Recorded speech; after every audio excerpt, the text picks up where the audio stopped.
your agenda, sir. How long is it going to take to fix me, Drop?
Children, Helen.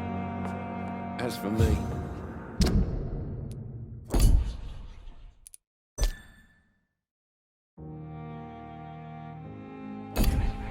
blundering idiot. Good evening, sir.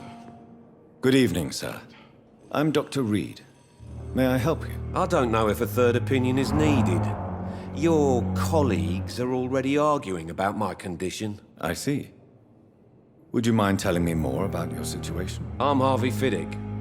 All I want is to get me bloody arm fixed properly.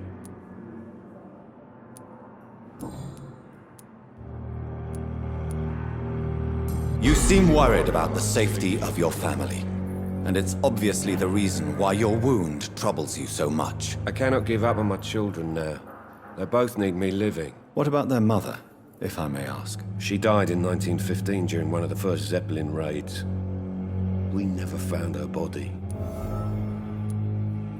Tell me more about the death of your wife, Harvey. 1915. I was in the army, building workshops for the Royal Flying Corps. Helen was happy I wasn't sent to the front. What happened? The Germans sent Zeppelins to bomb the construction site, but they missed their target. My wife was bringing my dinner when the bombs fell. How are your children after losing their mother? They were smaller then. The only good thing about this is my Helen didn't bring them with her that night. I'm sorry for your loss. So many died during the bombings. I served in France and witnessed the carnage there. I would like to say that she didn't suffer. Truth is, I have no idea. I just know that I'm all that me kids have. Poor little bleeders.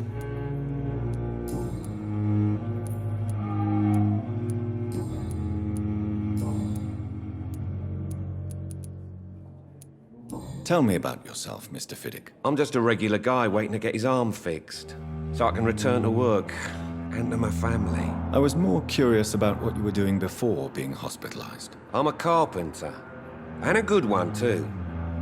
But that means I need both arms to feed my family, Dr. Reed.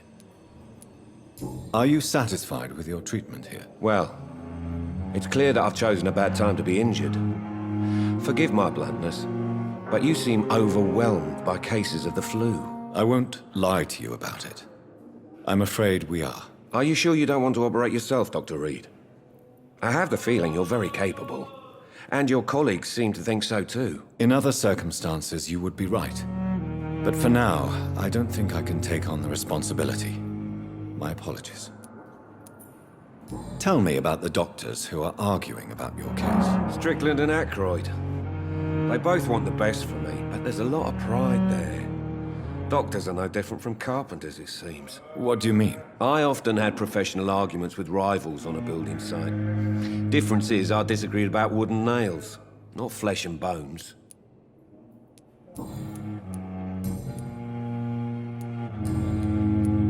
Goodbye for now, Mr. Fiddick. I'll see you later. I will not let you down, my boy.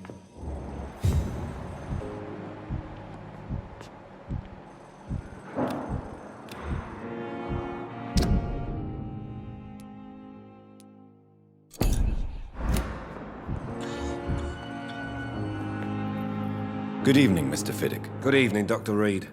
Any news about my operation? Goodbye for now, Mr. Fiddick. I'll see you later. Oh, sweet girl. Don't waste your time with me. Reads me like a book. I never could keep anything from her. Yes, Doctor?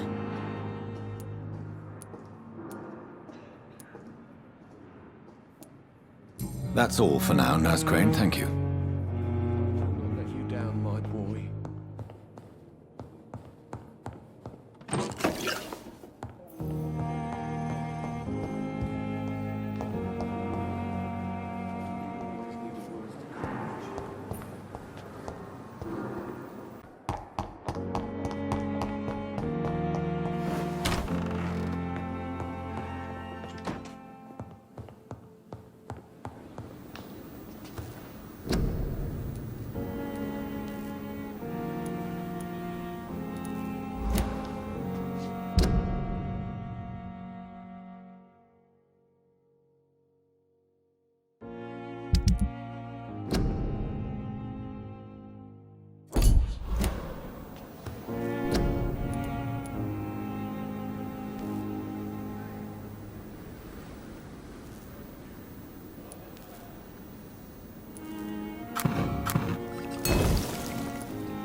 Finally, you've returned, Doctor. Did you find anything of value? Yes, nurse. You've worked your first miracle, Doctor. Now, this patient here needs immediate treatment. Duty calls. When the storm has passed, I'll show you how to mix the remedy yourself with the same basic ingredients. Many thanks, Doctor. When you've finished, you ought to report to Dr. Swansea in his office. He's been looking for you. Seemed pressing.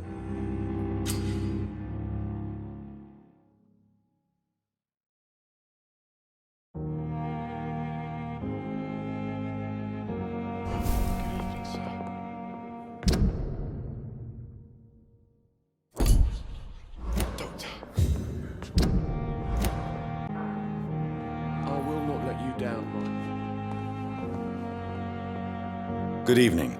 I'm Dr. Reed. Can I help at all? No, Really? Why are you here then? I don't want to talk. My throat hurts too much. I suppose that this pain is the reason you're here. Is someone taking care of you? Yes. And no. Could you at least tell me your name, sir? Mortimer. Mortimer Goswick.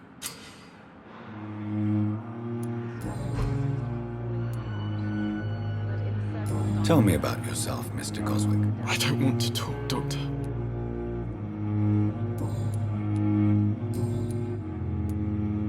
How painful is your throat, Mr. Goswick? So painful I'd rather not talk at all, Doctor. I'm sure you realize a doctor and his patient have to communicate, sir. Would it help if I gave you some paper and a pen? Not really. I see. Then maybe it's not just your throat that hurts, Mr. Goswick. Perhaps your sore throat is just the consequence of something more hurtful. Yes, maybe. But I don't want to talk or even write about it now. I have to go now, sir. But don't hesitate to contact me if you need any help. I'm all right. Don't waste your time with me. Good evening, madam. Can I help you? It's my son who needs you, sir. I'm Dr. Jonathan Reed. How can I help your son? I'm Beatrice Goswick, mother of Mortimer Goswick. Could you check on him, please, Dr. Reed? I've heard much of your talents as a physician.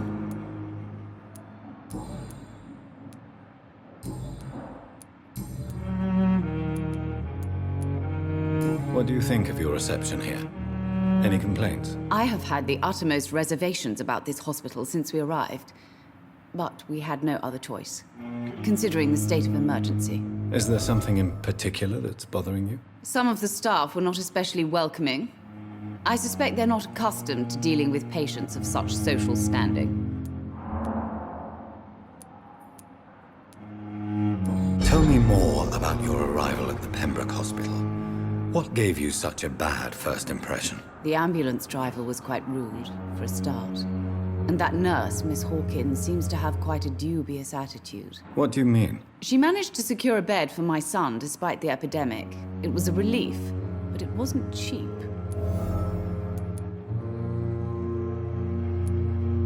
She charged you for a bed? Yes, and I paid without question, considering the urgency of the situation. I share your concern, Mrs. Goswick.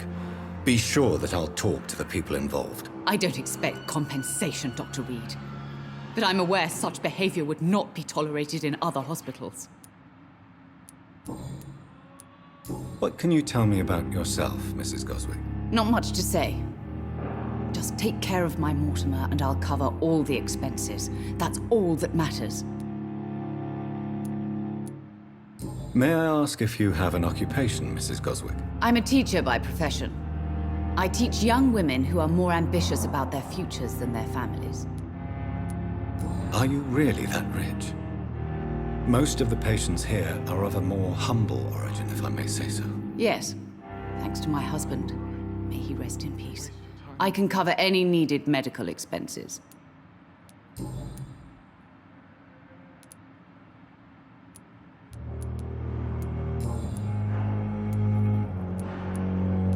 Goodbye, Mrs. Goswick. I will not let you down, my boy. Good evening, sir. Doctor. Good evening, Mr. Fiddick. Good evening, Dr. Reed. Any news about my operation?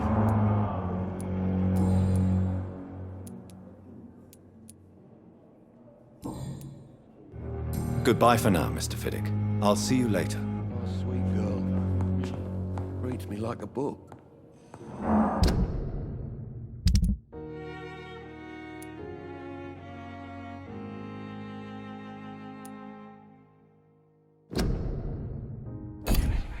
Never could keep anything from her.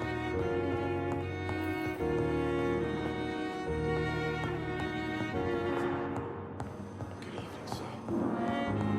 Doctor.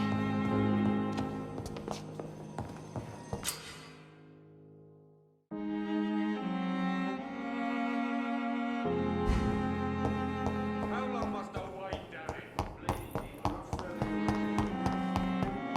He's here again.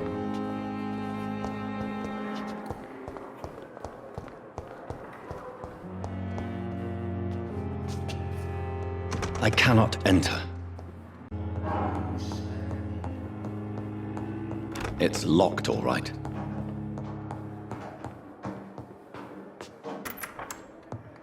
Please, Jonathan, come in. Fascinating, is it not? In the last decade, so many mysteries have been brought to light with our microscopes. The human body, biology's penultimate frontier. The more we explore its boundaries, the less we're able to trace a clear line between life and death. You, my friend, have a foot in both countries. The view must be vertiginous. It's at least as vertiginous as chatting about vampires with you, I would say. This must be also new.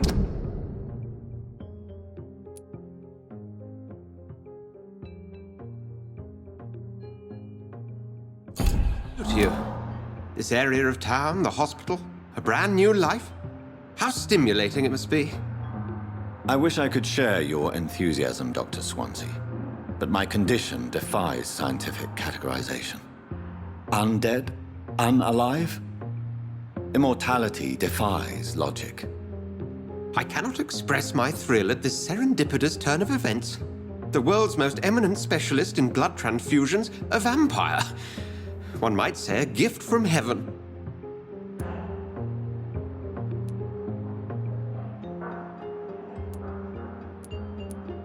I'm a dead man. I was murdered. Now I'm a murderer. Tell me how this is a gift. Forgive me. I've been an admirer of your work for a long time, and now you are so much more than a brilliant physician. And please, call me Edgar.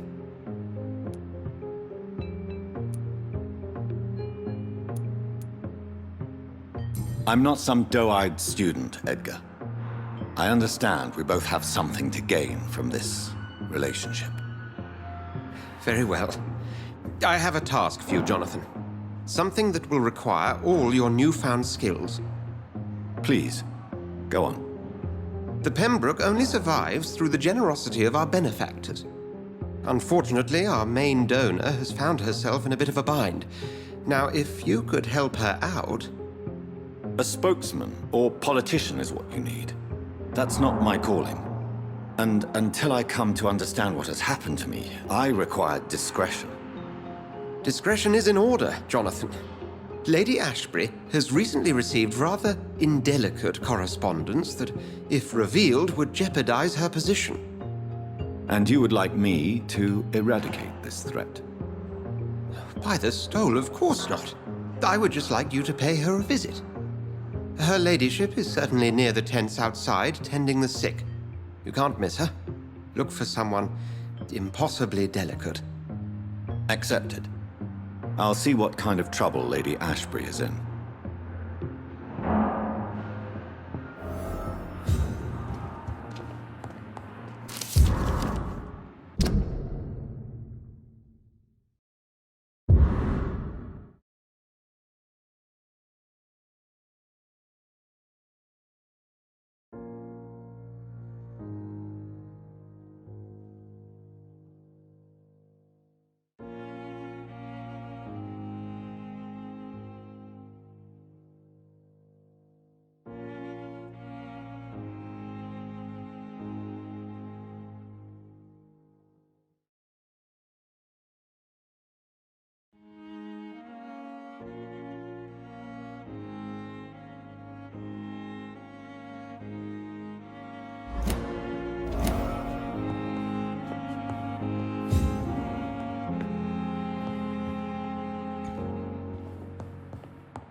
Do you need something, Jonathan? I have just a few questions. Then ask away. I'm at your service, Doctor.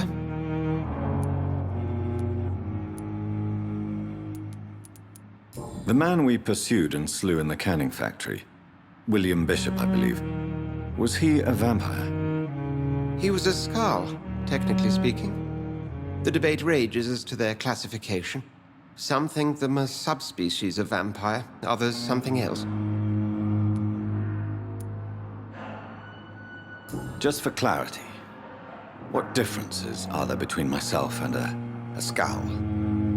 A Skrull is easier to eliminate, Jonathan, even if they remain formidable foes for the unprepared.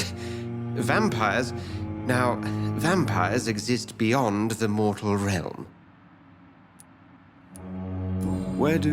How do Skrulls come into existence? The name means slave. The etymology may indicate that they are a lesser species of vampire.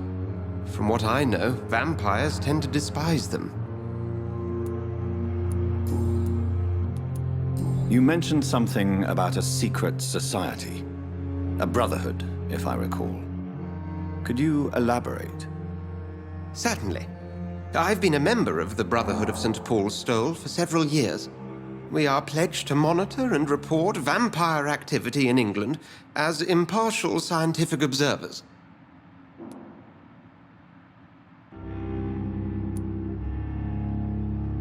Yet you don't fear me.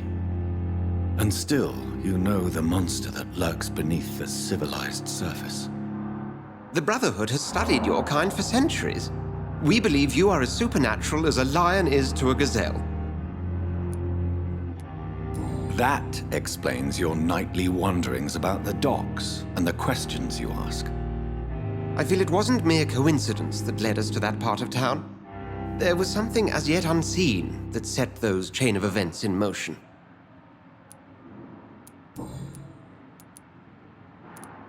Since you seem quite the expert on vampires, what could you tell me about my condition and how it came about? As men of science, our first step is always to start with what we know. Forget the myths, the hackneyed scrawlings, and the penny dreadfuls. They do not scratch the surface of the truth you now find yourself in.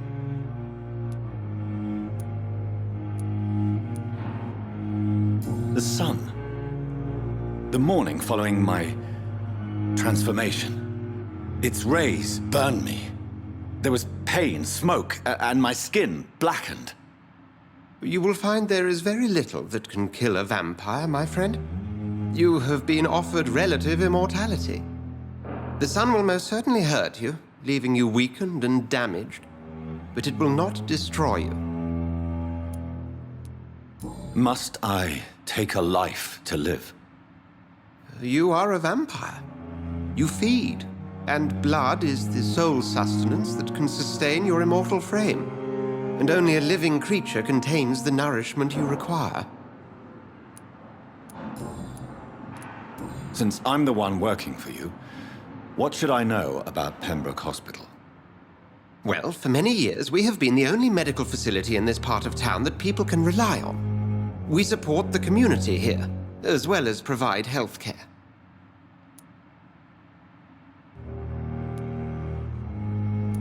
What do you expect of me? What we need is hope.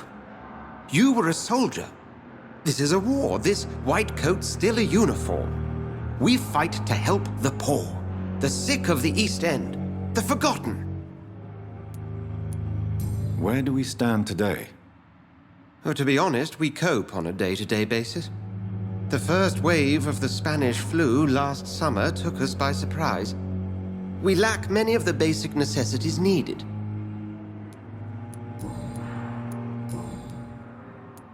We'll see each other again soon, Edgar.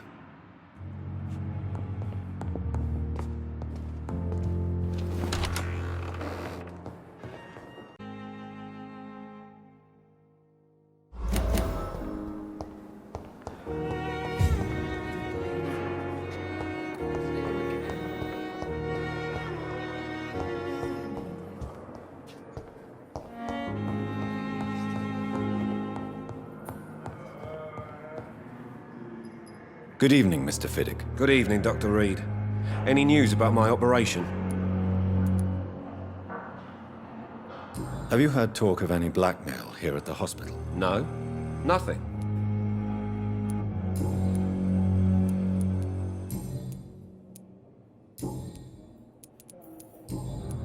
Goodbye for now, Mr. Fiddick. I'll see you later. I will not let you down, my boy.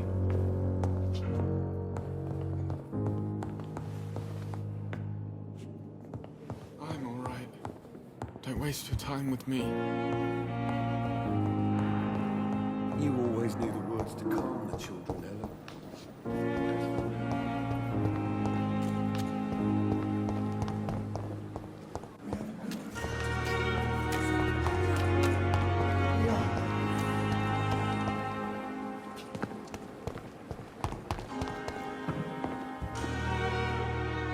The flu took my dear wife, Emily. I take comfort knowing we'll soon be together again. Mr. Rainfield, that's no way to talk. You're in good hands here, and we'll be up again soon enough.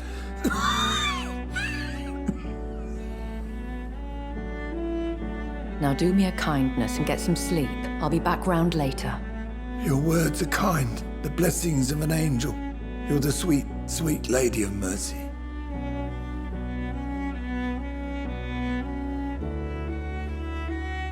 Good evening, Dr. Reed. It's a pleasure to see you again. You seem surprised. Dr. Swansea has brought me up to speed concerning your recent appointment to Pembroke Hospital. You're a the lady who saved me that night, before vanishing into thin air. I remember you from the pub with Dr. Swansea. Indeed. Allow me to introduce myself formally this time. My name is Lady Ashbury. I remember you well, in spite of the brevity of our encounter.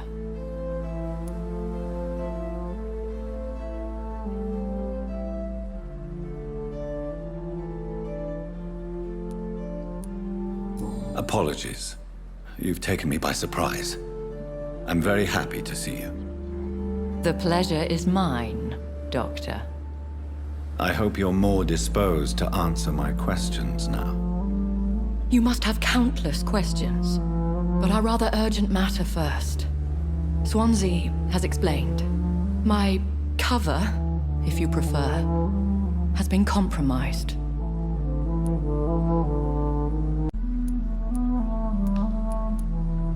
Dr. Swansea has commissioned me to be your agent in this matter. You could start by explaining what's amiss. These past insufferable weeks, I've been the victim of extortion.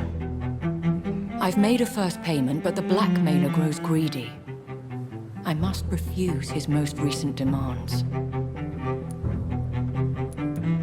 Please continue. Every detail is essential. I'm your man. My embarrassment in this matter is eclipsed only by my shame at having put the hospital at risk. The threat from our anonymous scoundrel is clear. A list of dates. My visits coinciding with the dates of suspicious patient deaths due to massive blood loss. Is it true? Now aren't you the blunt one?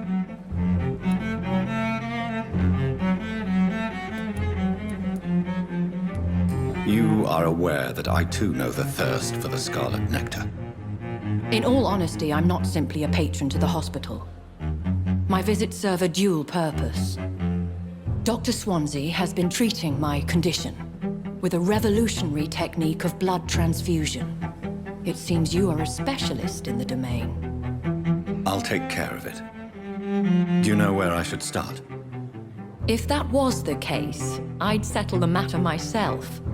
You could talk to our local gossip, Harriet Jones.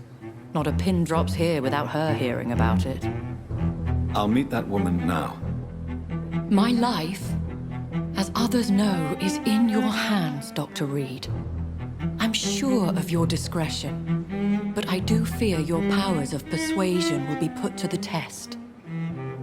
When this is resolved, I'll be your obligé. I'll answer all questions in regards of your condition.